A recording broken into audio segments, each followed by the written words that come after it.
Welcome back to some more Junkyard story time. We're here to look at an American car that wishes it was a muscle car, the Dodge Avenger.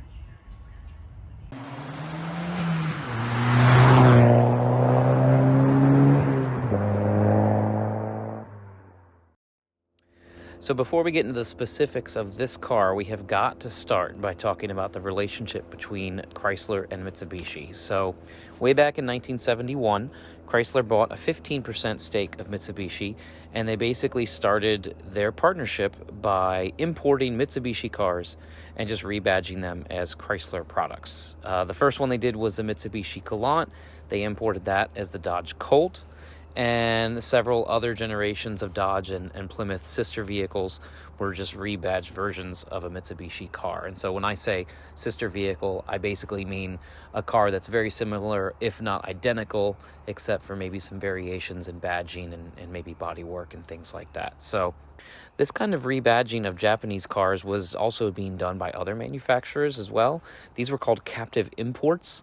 And a lot of times this was done because the American car companies wanted a small car or maybe an efficient car, something reliable, and they didn't have anything in their lineup yet, so they just formed partnerships and they started this kind of importing. You actually saw this with Ford. They had a relationship with Mazda doing a similar thing. The Ford Festiva was actually a Mazda 121. And then a little later, GM did something similar with Toyota. The Geo Prism was actually, in a way, a rebadged Toyota Corolla. And there were plenty of others. Partnerships weren't just with Japanese companies. There were also partnerships with European companies. But it's interesting how each of the American companies in this time period were forming these kinds of relationships. Now, back to Chrysler and Mitsubishi. So by 1980, about 10% of the cars that Mitsubishi manufactured were being imported to America and rebadged as Chrysler products. That's a surprisingly high number to me. The Chrysler and Mitsubishi collaboration really took off in the 80s. If you remember that Chrysler had a sports coupe called the Conquest, and that was basically a rebadged Mitsubishi Starion.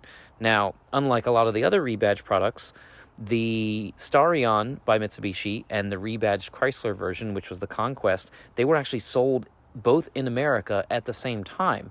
So the Mitsubishi product was actually competing with the Chrysler product. These were really cool. I love these cars. They had an optional wide body design on them, and they came with a turbocharged 4-cylinder. It was a large displacement 4-cylinder, and it was rear-wheel drive. Very cool cars.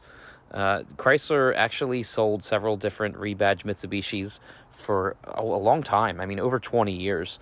But it, again, really kind of started to heat up when they started to form a joint company. Now, this is where this story really gets into its own.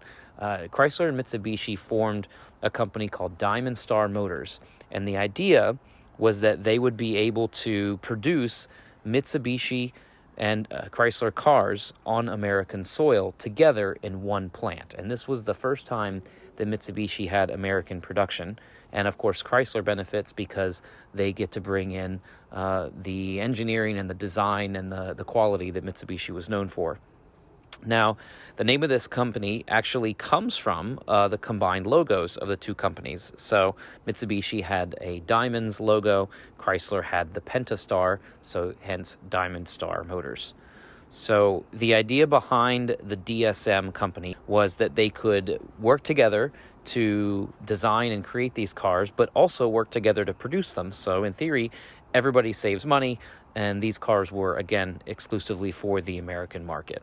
The DSM factory was one main factory that they had, and it was placed in the town of Normal, Illinois.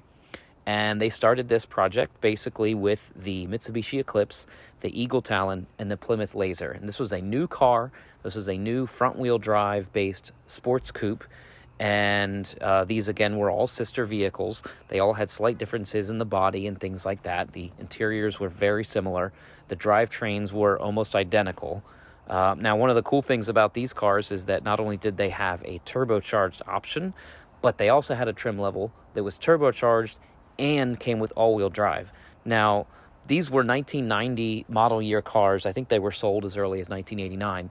And that was kind of a big deal to have an affordable sports coupe with turbocharging, dual overhead cam engines, and all-wheel drive. And you got to keep in mind the Audi Quattro was dominating in rally, and that car hadn't been out for that many years when, DSM started making these cars. So it was pretty awesome.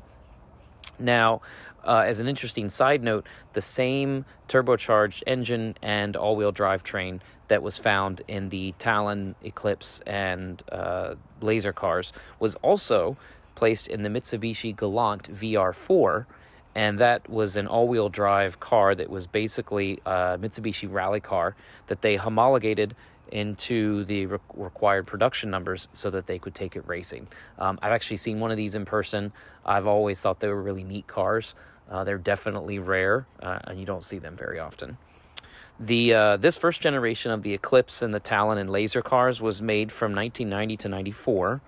And what's pretty curious about this DSM factory is that they made other cars at the DSM factory. They didn't just make the Eclipse, Talon, and Laser cars, but most enthusiasts, when they say DSM, those are the only cars they refer to.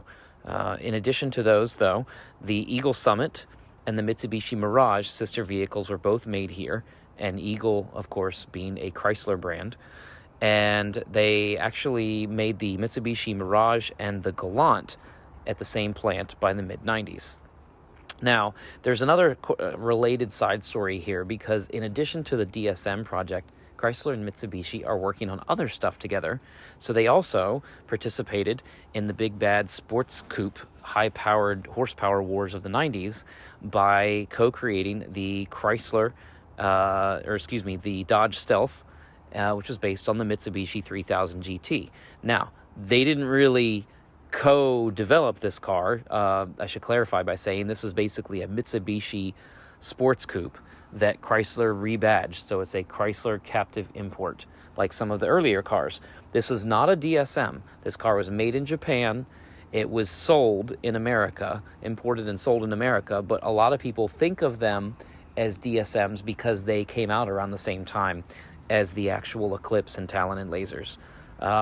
These cars had a lot of technology. They were all V6s. They had a twin turbocharged version, which also came with all-wheel drive and four-wheel steering. Just a whole lot of technology in the early 90s. It was wild. Now, getting back to the DSM project, Chrysler was done with this project by the early 90s. They weren't in it for very long, and in 1991, they sold their half of the ownership of DSM back to Mitsubishi, and 2 years later, Chrysler sold its last remaining stake in the Mitsubishi company, so they were out.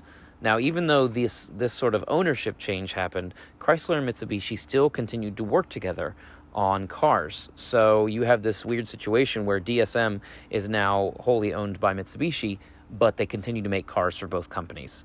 So the second generation Eclipse and Talon were produced or sold as production years 1995 to 1999. They were made in the same DSM plant in Illinois, but the name of Diamond Star Motors didn't change until 1995, which was after the production of those cars began. So generally, enthusiasts still consider the second generation of the Eclipse and the Talon to be DSM cars, and by this time the Plymouth Laser was dropped, so it was just the Eclipse and Talon by this time. So this actually brings us to the topic at hand, the Dodge Avenger. So the Avenger was released as a 1995 model, and it had a sister vehicle, the Chrysler Sebring Coupe. Both of these cars came in coupe form only, and they were produced at the DSM plant. Now, their production actually started in 1994, before Diamond Star Motors changed its name to Mitsubishi Motors Manufacturing America. So technically, the Avenger and the Sebring Coupe were DSM cars, but again, a lot of enthusiasts, when they say DSM, they are not referring to these cars. I like to think of them as secret DSM cars. Now, they both used a platform that was derivative of the Eclipse and the Talon, which were derivative of the Mitsubishi Galant. So you have all these cars being built on basically the same platform. From a sort of model lineup standpoint, I would say the Dodge Avenger was kind of like a spiritual successor to the Dodge Daytona. That car went out of production in '93, but the two cars don't really share any mechanicals or platforms or anything like that. The Dodge Daytona was a pure Chrysler product, whereas the Avenger was a DSM car. So the original Sebring Coupe finished its production in the year 2000, but they came out with the next generation that was sold in production years 2001 to 2005. The Sebring Coupe of this generation, as well as the previous one, had nothing to do with the sedans and the convertibles. This was a totally different car, again, being made in the DSM factory. And by this time, the Avenger name had been retired, and it was replaced by the Dodge Stratus Coupe. Now, this Sebring Coupe and the Stratus Coupe, which were sold until the year 2005, these were the last Chrysler products to be made in the former DSM facility. Now, Mitsubishi did continue to use the plant for a few more years to make some Mitsubishi cars, but they ended up selling it many years later. Now, fun fact, even though they sold that plant in 2016, that former DSM plant is now where Rivian electric vehicles are produced. Pretty cool. So that is enough history. So I want to go ahead and start talking about this junkyard car. So this is a 1997 Avenger. It came with the base model engine, which was a 2.0-liter four-cylinder dual overhead cam. That was the Chrysler 420A engine. It made 140 horsepower and 130 pound-feet of torque. Now, this engine was also available in the second-gen Eclipse and Talon. And I thought it's pretty cool that this is also the engine that is pictured in the original hero car, Paul Walker's Mitsubishi Eclipse in the first Fast and the Furious movie. Now, they did offer these Dodge Avenger and Chrysler Sebring Coupes with an optional V6. It was pretty small. It was a 2.5-liter V6. It had made 163 horsepower and 170 pound-feet of torque. Now, until I discovered this car at the junkyard, I didn't even know you could get this car with a 5-speed manual. I thought these were all automatics. Now, at the beginning of this video, I said, this is a car that wishes it was a muscle car. And ultimately, I think that the looks of this car are what got people's attention back in the 90s. But it really doesn't have a power plant to back it up. And I don't want to be too hard on the Avenger because its obvious shortcoming here is that it follows a common formula that was used in the automotive industry for many years and is even used today. Basically, a car that looks fast but has very little performance to speak of. Now, even the advertising copy for the Avenger was like all style over substance back then. I found some old advertisements in print, and they used phrases like the ultra sporty Dodge Avenger, and it will stretch your senses to the limit, and even we think the Avenger could get by on looks alone. Now, they occasionally mention the V6 engine in their print, but they didn't mention the specs of the engine at all. I never saw a horsepower figure or acceleration times or anything in any of the advertisements for the Avenger, and that's because it was basically a car that they expected to sell on style. Now, if you look at the details of the car exterior, you may notice some similarities with the rest of their lineup. In particular, I think the front and rear of this car, especially the headlights and taillights, are giving me strong Dodge Stealth vibes. I mean, very, very similar. Now, the Stealth came out before the Avenger, so it kind of seems to me like Dodge is trying to use these styling cues to try to reference their big bad sports coupe and sell this lesser creature of a sports style coupe. I don't know whether or not it worked, but it seemed like a logical idea at the time. I want to make one thing clear about this Dodge Avenger.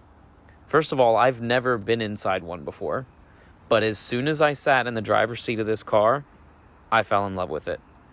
I got real strong Eclipse vibes sitting in the front seat.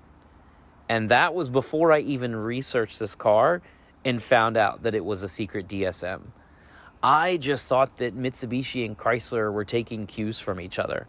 But the gauge display, the way the shifter feels, the shape of the dash, you can see it all over this car. And so, finding out that the two cars basically live on the same platform and were styled around the same time by the same companies, it's kind of a no-brainer now.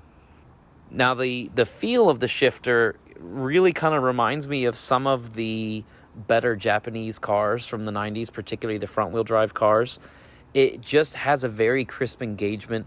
The throws aren't very far. And obviously, I didn't test drive this car. You know, it's in a junkyard, so I don't really know how it feels. But all I can tell you is what the shift gates feel like. And they felt clean. And, you know, they reminded me of cars that were fun to drive back then.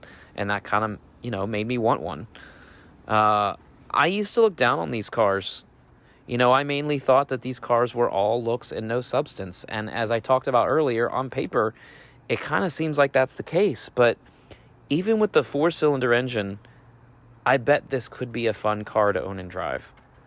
I mean, it's basically a Japanese sports coupe with an American badge. And you might say, you know, why not just get a Mitsubishi Eclipse? Well, for one thing, getting a car like this, whether it's an Eclipse or Avenger otherwise, is getting pretty difficult to find one that's clean. But the feel of 80s and 90s Japanese cars has made a big comeback in recent years. And now you've got this weird Japanese-based and rare example of a car that comes in a package that you wouldn't necessarily expect. I mean, this is something that I would love to see at Cars and Coffee and talk to an owner and find out what it's been like to own this car. And the problem is there's just no enthusiast following for these things. Parts availability is probably not great. I mean, it might be kind of fun to see if you could swap in one of those 2-liter turbo engines from the Eclipse or Talon. But even then, I'm not sure if it would be worth all the effort and expense. You know, if there's one thing that my Volvo ownership experience has taught me, it's that sometimes a car doesn't have to be fast in order to be a rewarding experience. You know, sometimes it's just enough when the car makes you remember a certain time or enjoy the road in a new way that maybe you haven't before. You know, if anybody out there watching this video owns one of these cars, or if you have any cool stories to share about them, please let me know in the comments.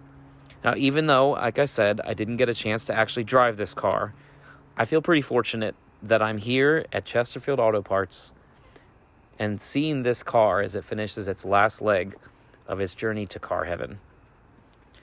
Thanks again for watching. I hope we see you next time.